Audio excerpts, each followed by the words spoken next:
Very good evening बच्चों। आज हम कम्पिटिटिव एग्ज़ाम्स में जो जीके का पोर्शन पूछा जाता है और जीके में जो हिस्ट्री सब्जेक्ट है उसकी फ़र्स्ट क्लास पढ़ेंगे। अब बच्चों देखो, आपको अभी सिर्फ ऑडियो मेरी सुनाई दे रही है, आपको वीडियो नहीं दिख रही होगी। डोंट थिंक कि ये कुछ एरर है ना, जानबूझ के मैंने कंटेंट वीडियो क्वालिटी नहीं करा। I am providing audio only. इसके पीछे का एक प्राइम रीज़न क्या है वो ध्यान से सुनिए। देखिए, यूट्यूब में बहुत सारी वीडियोज़ हैं, ठीक है, बहुत सारा कंटेंट अवेलेबल है, बहुत अच्छे अच्छे टीचर्स हैं यहाँ पर अवेलेबल। बट मैं ये ऑडियो क्यों प्रोवाइड कर रहा हूँ क्योंकि इसके पीछे का लॉजिक बस ये है कि मैं चाहता हूँ कि आप आंख बंद करके मेरे कंटेंट को ध्यान से सुनो। उससे फ़ायदा ये होगा कि ये चीज़ें आपके सबकॉन्शियस माइंड में स्टोर होंगी, और जब चीज़ें आपकी स्टडी मटेरियल, स्टडी का कंटेंट आपके सबकॉन्शियस माइंड में स्टोर रहता है तो वो कंटेंट आपको at the time of exam या जो कंटेंट आपको जब चाहिए तब वो सबकॉन्शियस माइंड आपको प्रोवाइड करता है, ठीक है। अब बस एक दूसरी और इम्पॉर्टेंट बात मुझे आपसे कहनी है कि बच्चों ध्यान रखना, जीके का कंटेंट कभी भी सिर्फ एक जगह से मत पढ़ना। आप जीके के कंटेंट को जितनी अलग अलग बुक्स से, वीडियोस से, यूट्यूब वीडियो से रेफ़र करोगे उतना कम है।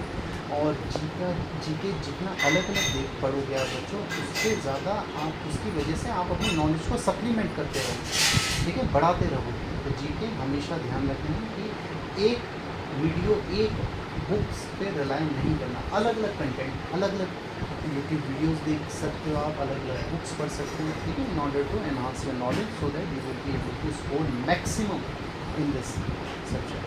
चलिए स्टार्ट करें। देखिए, मैं इंपॉर्टेंट पॉइंट्स आपको बताऊंगा, बहुत ध्यान से सुनिएगा, ठीक है। चलिए, सबसे पहले कि क्लास फर्स्ट में हम इंडस वैली सिविलाइजेशन देख रहे हैं। तो सिंधु घाटी की सभ्यता, इंडस वैली सिविलाइजेशन को डिस्कवर किसने किया बच्चों? किसने किया? दयाराम साहनी जी ने।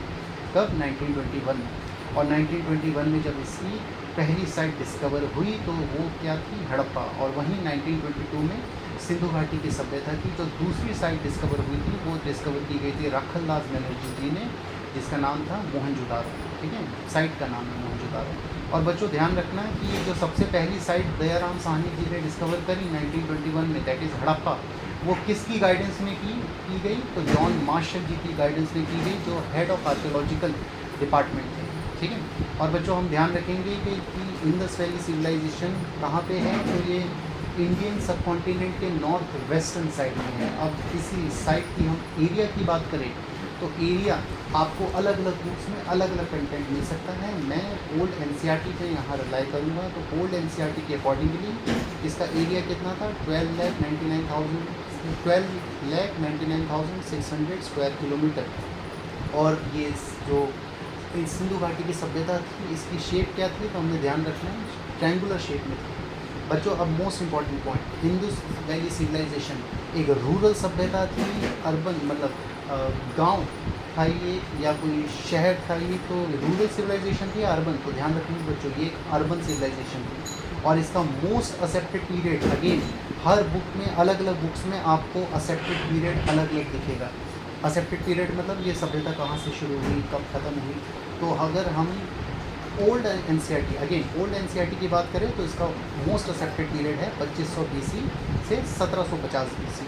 अब बच्चों देखो, इस जैसे 2500 बीसी से शुरू हुई सभ्यता, ठीक है, डेवलप होना शुरू हुई, तो इसका मैच्योर्ड फेज़ का मतलब क्या होता है? जब ये सिविलाइजेशन सबसे ज़्यादा मैच्योर हो चुकी थी, डेवलप्ड फेज़ में थी, एडवांस्ड फेज़ में थी, तो वो था 2200 बीसी से 2000 बीसी, ठीक है, इसका मैच्योर्ड फेज़।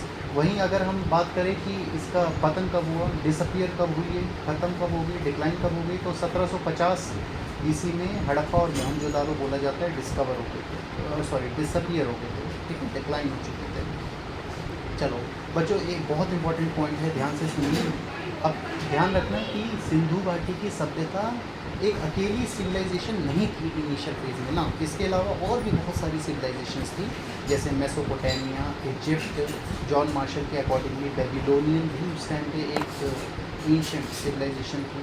तो ये 3 सिविलाइजेशंस थी वर्ल्ड में जो इसके कंटेम्प्रेरी थी, ठीक है, समकालीन थी, मेसोपोटामिया, इजिप्ट और बेबीलोनियन, ठीक है। बेबीलोनियन सिविलाइजेशन एक एंशिएंट सिविलाइजेशन थी जो इसके समकालीन थी, कंटेम्प्रेरी थी सिंधु घाटी की सभ्यता की, ये बोला गया है जॉन मार्शल जी के द्वारा।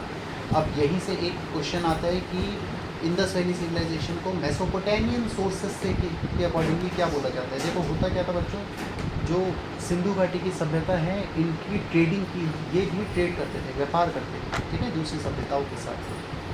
तो इनके कुछ गुड्स हमें मिले मेसोपोटामिया के अंदर, वहाँ से हमें पता चला कि मेसोपोटामियन सिविलाइजेशन सिंधु घाटी की सभ्यता को मेलोहा के नाम से जानी जाती है, मेलोहा बोला करते हैं, ठीक है, MELUH।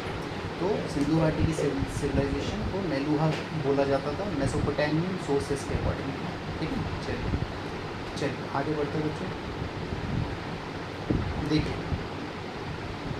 बच्चों, ये सिविलाइजेशंस अलग अलग लोकेशंस में हैं। जैसे अगर हम हड़प्पा की बात करते हैं तो पाकिस्तान पंजाब में लोकेटेड है वो, मोहनजोदारो और चंदुदारो अगेन सिंध में है। इंडिया की कुछ लोकेशंस की बात करूँ तो मांदा जो लोकेशन है सिंधु घाटी की सभ्यता की, वो जम्मू एंड कश्मीर में है।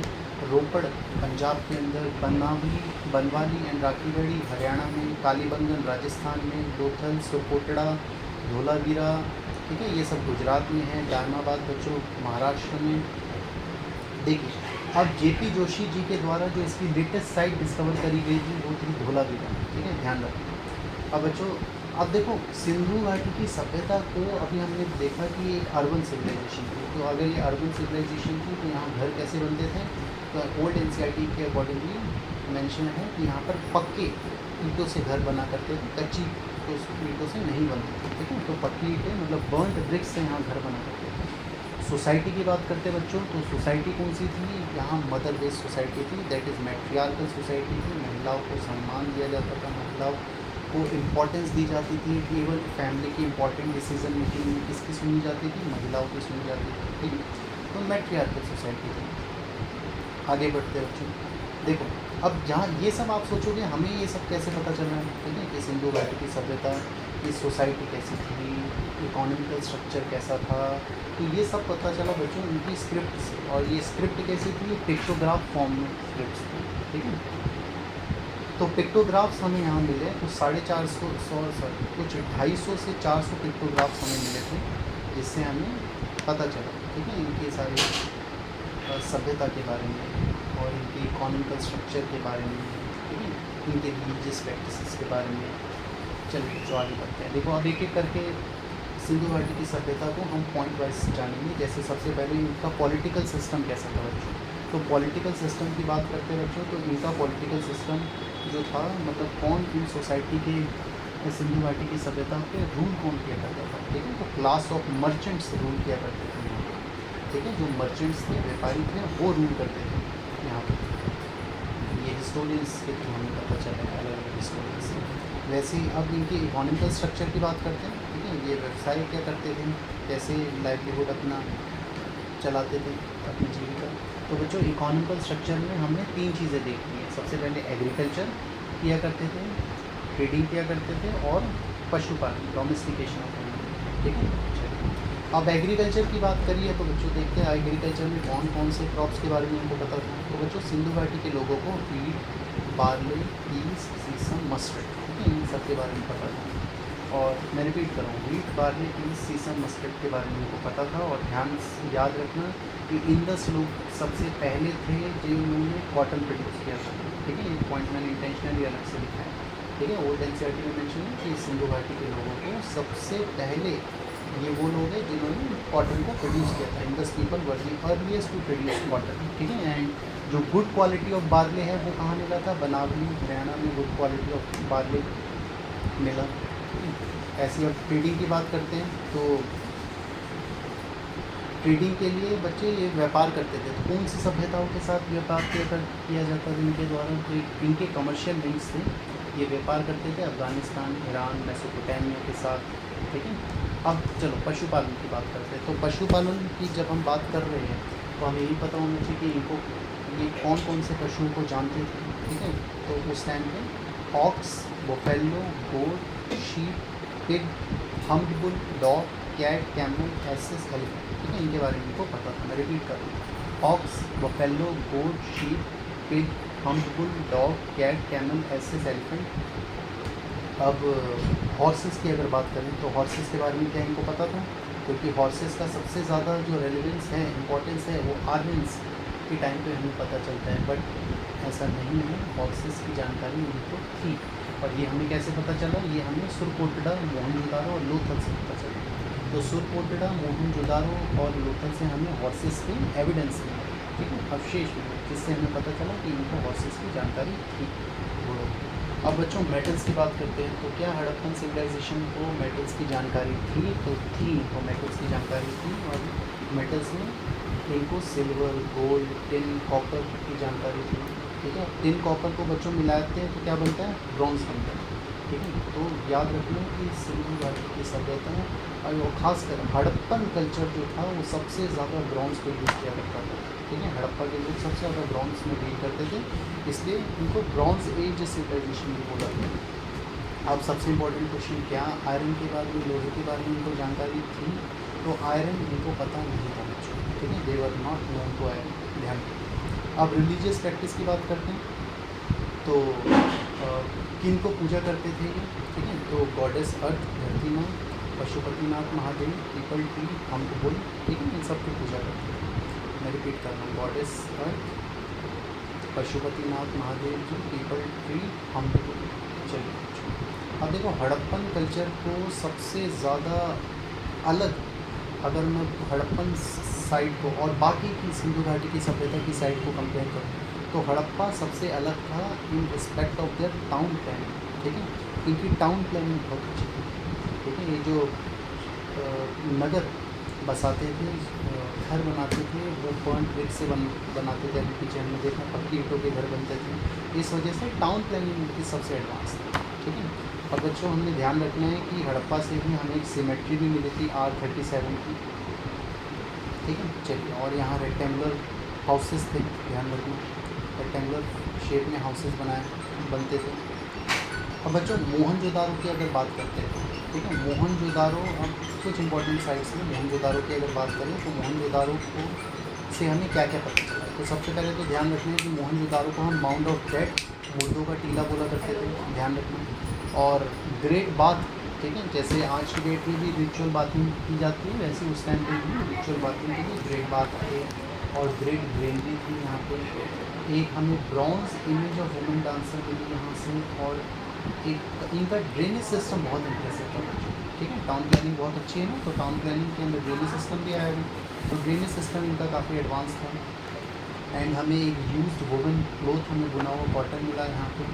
पशुपतिनाथ महादेव के बारे में भी यहाँ से पता चला था, ठीक है, कि इनकी रिलीजियस प्रैक्टिस में है।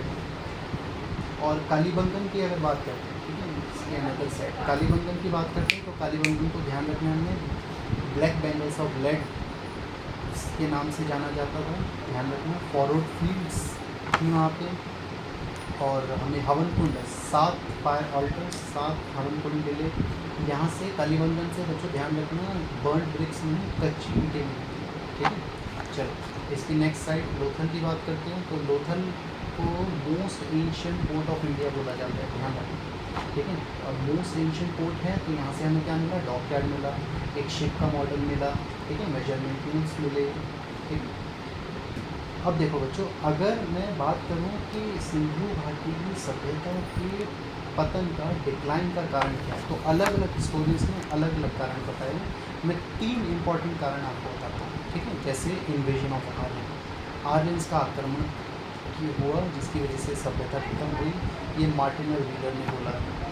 भूकंप आया, अर्थक्वेक आया मास लेवल पे, ये रायकर ने बोला, ठीक है। और आर्कियोलॉजिकल डिपार्टमेंट के हेड जॉन मार्शल ने बोला कि फ्लड आया था, ठीक है, जिसकी वजह से सभ्यता का पतन हुआ। चलो, तो आज की क्लास यही समाप्त करते बच्चों। मैं अगेन आपसे रिक्वेस्ट करूँगा कि कंटेंट हमेशा आप सप्लीमेंट करते रहिए, अलग अलग कंटेंट बुक से पढ़ते रहिए, इसकी वजह से आप अपनी नॉलेज को सप्लीमेंट करते रहो, और जो भी कंटेंट पढ़ रहे हो उसका नोट्स बना लो, ठीक है, ताकि वो एग्ज़ाम पॉइंट ऑफ व्यू से आपकी हेल्प करे।